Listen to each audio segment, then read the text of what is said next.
Hi everyone, welcome to day 13. We're doing probability with two-way tables today. And here we will start off with our warm-up. We'll click. Come on. Okay. So our warm-up, if we have 20, let's say that there's 22 total students.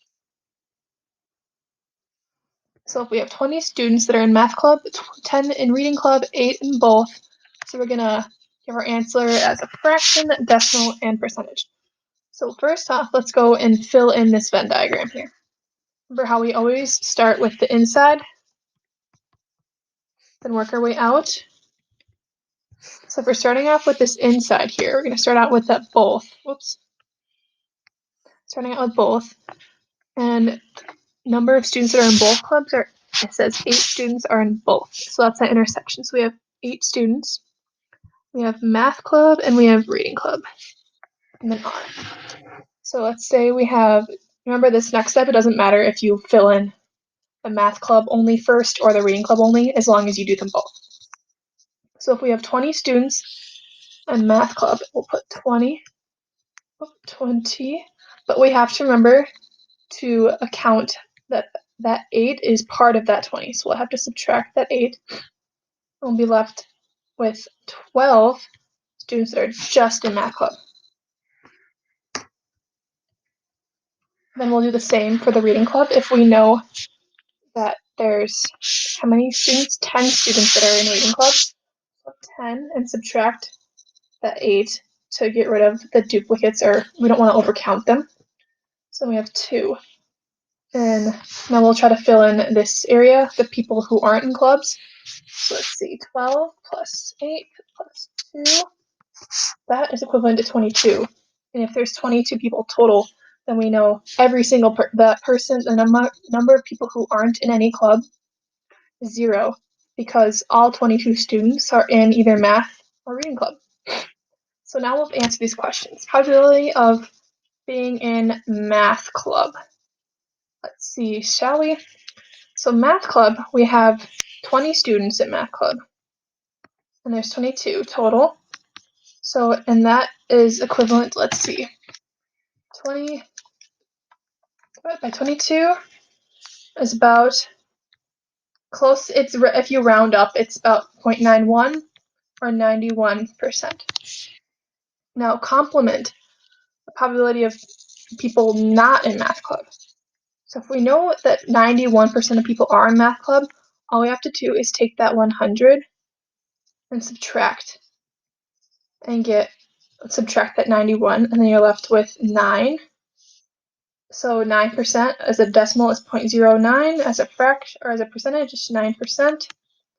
And as our fraction, it's going to just be 2 out of 22, because 2 20-seconds plus 20 20-seconds is going to get you to that whole of 22 over 22.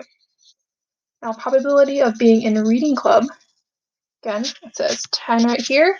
So 10 over 22, which is equivalent to 5/11,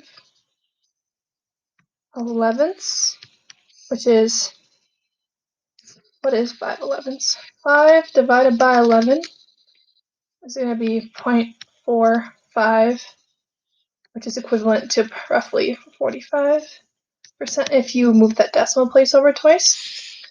Now probability of not being in reading club, again, remember that trick where you're just going to take a whole 100% and subtract the percentage of being in reading club.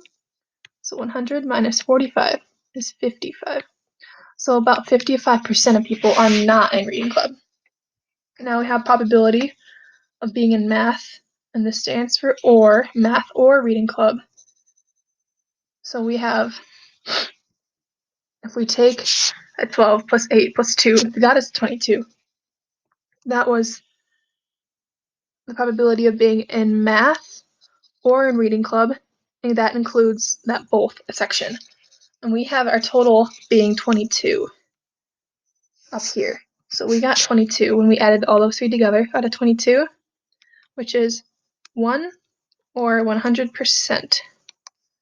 And last but not least, we have probability of being in math club, and reading club. That's what that little symbol stands for. And it's probability of being in math club and reading club. That's where that's the same thing as this intersection.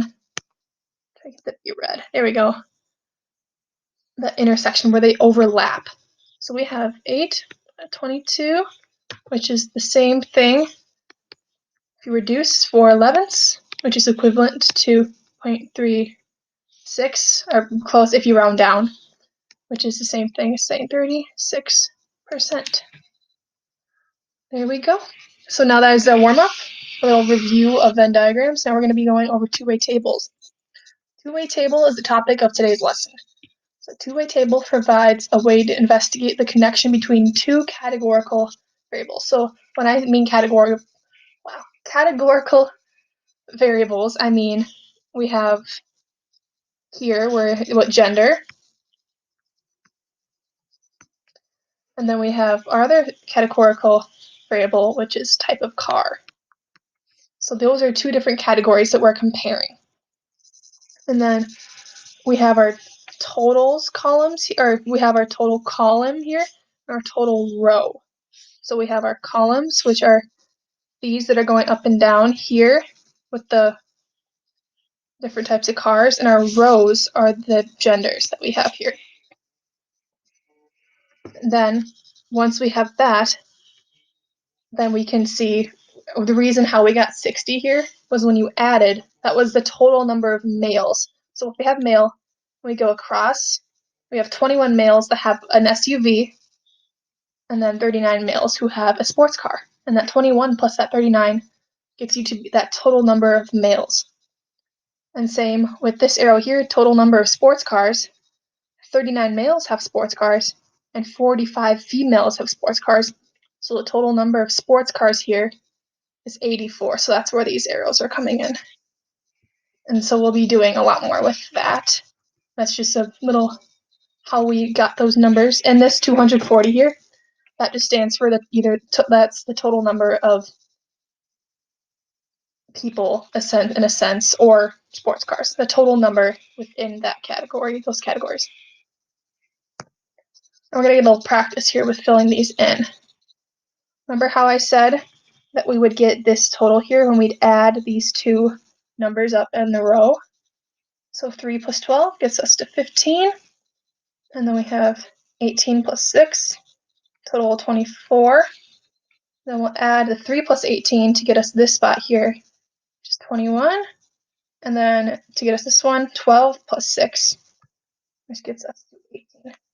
And then we'll check, another nice way to check your answer is to make sure that when you add these two numbers together, that it equals these two numbers, that they're the same total.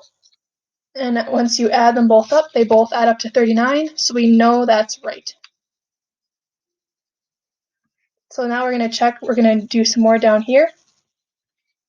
We're going to be using some algebra. So instead of going in and trying to fill in this right now, because we don't have enough information yet, we're going to fill in places that we can fill in. Like for instance, this spot here, 3 plus 7 is going to get us to 10. And then we can fill in this little guy right here next. Again, the order doesn't matter in which you do it, as long as you're doing it in a way where you actually can do it. Like you could have done 7 plus 6 before you did 3 plus 7. 7 plus 6 is going to get us to 13. And then we can fill in this one right here. But this one's a little different because it's going to have us do some algebra. It's asking what plus 6 gets us to 20. And an easy way you can just do that is you can take x plus 6 is 20.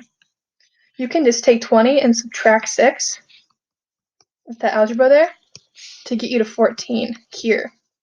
And then you can fill in these next two. So 3 plus 14 gets us to a total of 17. And 10 plus 20 gets us to a total of 30. And then last but not least, you can check to make sure they both add up to 30. Sorry. Allergies.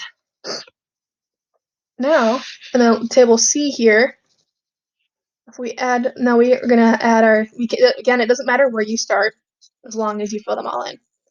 So I'm going to start out with filling in this box here. 20 plus 10 gets us 30. And if I want to do this one next, I'll take 27 and subtract 20 to get 7, because 20 plus 7 is 27. Do the same for this 18 here. 18 minus 10 gets us 8. 7 plus 8 for this one right here, 15. And then last but not least, you can check to make sure they both add up to 45, and they indeed do. So there's kind of an intro with how you'd finish completing your tables. Now that we've known how to finish our tables, we're going to do some probability with it. Okay, so first we're going to complete this two-way table, and then we're going to answer these questions right below here. So